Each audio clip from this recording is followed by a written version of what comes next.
जो हम लोगों ने अपना संवाददाता सम्मेलन आज आप लोग आए हैं। पटना पुलिस के द्वारा 3 मामलों का उद्भेदन किया गया है।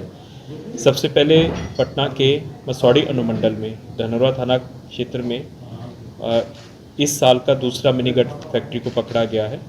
जैसे हमने पीछे भी आपको बताया था कि आजकल जो मैक्सिमम क्राइम हो रहा है उसमें सबसे ज़्यादा अवैध अग्नियास्त्रों का उपयोग हो रहा है, और जब भी अवैध अग्नियास्त्रों की बात होती है तो हम लोगों को हमेशा रहता था कि मुंगेर या उसके आसपास के क्षेत्रों से ये लोग लाते हैं, लेकिन इस साल ये हम लोगों का पटना ज़िला का ही जो जनवरी से हम लोगों ने मुहिम आरंभ की है दिसंबर के लास्ट से, ये 5वां मिनी गन फैक्ट्री है जिसको उद्भेदन किया गया है।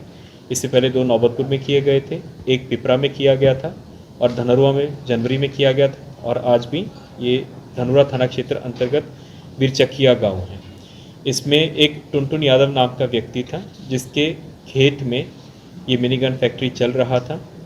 इस मिनी गन फैक्ट्री को चलाने वाले टुनटुन यादव के अलावा जो 3 निर्माणकर्ता थे, 3 अपराधकर्मी हैं, उनको गिरफ्तार किया गया है।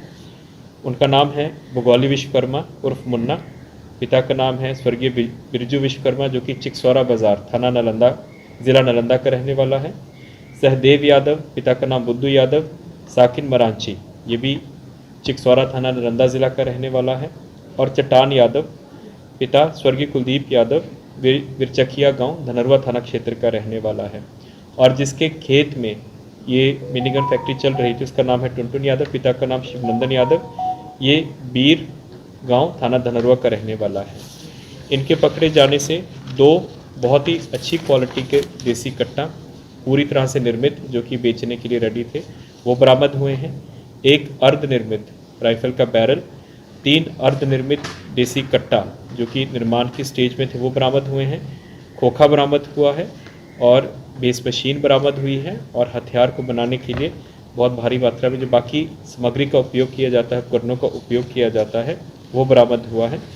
इनके जो हम लोगों को लीड मिला था, जो पिछली बारी हम लोगों ने मिनी गन फैक्ट्री का धनोरा थाना क्षेत्र में जो उद्भेदन किया था, उनके मोबाइल्स से हम लोगों को जहाँ जहाँ पे वो क्लाइंट्स के साथ बात कर रहे थे उन्हीं को फॉलो करते करते तो जो पहला उद्भेदन हुआ था ननौरी गांव में हुआ था, तो बिरचकिया से लगभग 2 किलोमीटर दूर है।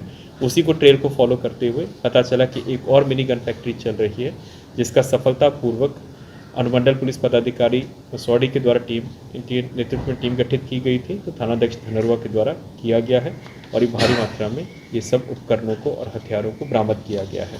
और इनकी पूछताछ से जहाँ जहाँ से, जैसे पिछली बारी हम लोगों ने लीड्स निकाला था कहाँ कहाँ पे इन्होंने हथियार बेचे हैं, वो भी हम लोगों ने सूची बनाई है, और हमारा नेक्स्ट स्टेप है अब उन लोगों को पकड़ के हथियारों को बरामद करना। कितने दिनों से ये चला रहे थे और अभी तक कितने हथियार को सप्लाई कर चुके हैं?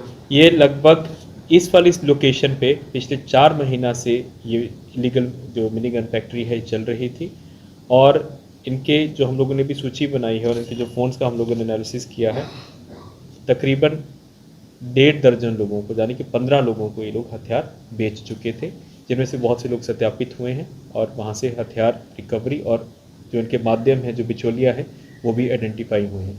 इनफैक्ट जो इसमें लैंड ओनर को पैसा मिलता है मिनी गन फैक्ट्री, ये डिपेंड करता था, क्वालिटी के ऊपर डिपेंड करता था। इनका रेट 2,500 से भी शुरू हो रहा था जो कि लो क्वालिटी के थे, और अच्छे से अच्छा कट्टा ये 10-12 हज़ार का भी बेचते थे। और इसमें जो ये पकड़ा गया है भोगाली विश्वकर्मा पकड़ा गया है।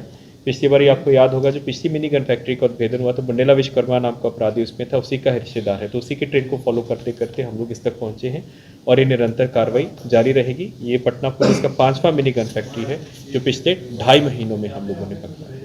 ये ट्रेनिंग कहाँ से लिया सब लोग है? ये लोग ट्रेडिशनली ही लोहे का काम करते हैं, और जो चिकसौरा एरिया रहा है नालंदा का रहा है वो पहले भी ट्रेडिशनली रहा है। इनके जो इन्होंने बताया है कि इनके खुद के रिश्तेदार और इनके पिता पुरख भी पहले काम करते रहे हैं। पहले मुंगेर वाली साइड पे करते थे, जैसे वहाँ पे सख्ती हुई तो धीरे धीरे अब ये सब डिसेंट्रलाइज हो रहा है। और इसमें जो इन्होंने हम लोगों को प्रक्रिया भी बताई है, 2 दिनों में एक कट्टा तैयार कर लेते हैं, और इसके लिए बहुत बड़ा कोई लेथ मशीन का उसका उपयोग नहीं करते हैं। बेस मशीन छोटा छोटा घरों में छोटी छोटी वर्कशॉप टाइप का जिनका रहता है, और ये तो पूरे खेत में कर रहे हैं, तिरपाल डाल के कर रहे हैं। सर ये जो हथियार बनाने में स्प्रिंग का इस्तेमाल होता है, बैरल है, या तो ये सब आसानी से उपलब्ध हो जाता है? ये आसानी से आपको हार्डवेयर की दुकानों से उपलब्ध हो जाता है। इसमें कोई भी ऐसा मटेरियल नहीं है जो कि ओपन मार्केट में अवेलेबल नहीं है, जिनको कहीं से स्मगल करवाना पड़ता है, क्योंकि इनका जो नॉर्मल हार्डवेयर की दुकानें होती हैं वहीं से ही ये अपना लोहे की पाइप्स को उसी तरह से मॉडिफाई कर लेते हैं। स्प्रिंग्स भी हमारे नॉर्मली अवेलेबल होते हैं। मॉडिफिकेशन की जो कला है वो इन लोगों को आती है। बनाते दिन में है या रात में सर काम? ज़्यादा काम ये देर शाम को शुरू करते थे और वहाँ पे इन्होंने तिरपाल डाल के और लाइट्स का स्ट्रक्चर किया हुआ था और जो जगह है साइड पे बहुत ऊंचा ऊंचा जो घास होता है, एलिफेंट ग्रास टाइप का होता है, उसी के बीच में क्लियरेंस करते हुए इन लोगों ने बीच में अपना ये संचालन कर रहे थे मिनी गन फैक्ट्री का। पुलिस को कैसे क्लू मिला है? जैसे मैंने आपको बताया कि जो पिछली बारी धनौरा में जनवरी में आपको याद होगा इसी तरह से 4 लोगों को पकड़ा गया था और उस वक्त भी मिनी गन फैक्ट्री का उद्भेदन हुआ था। उसका जो प्रमुख संचालन करता है वो नीला विश्वकर्मा करके था। उसी का ही हम लोग सर्विलांस रखे हुए थे। उसकी सर्विलांस से लोगों को धीरे धीरे पता चला कि और भी लोग बनाते हैं।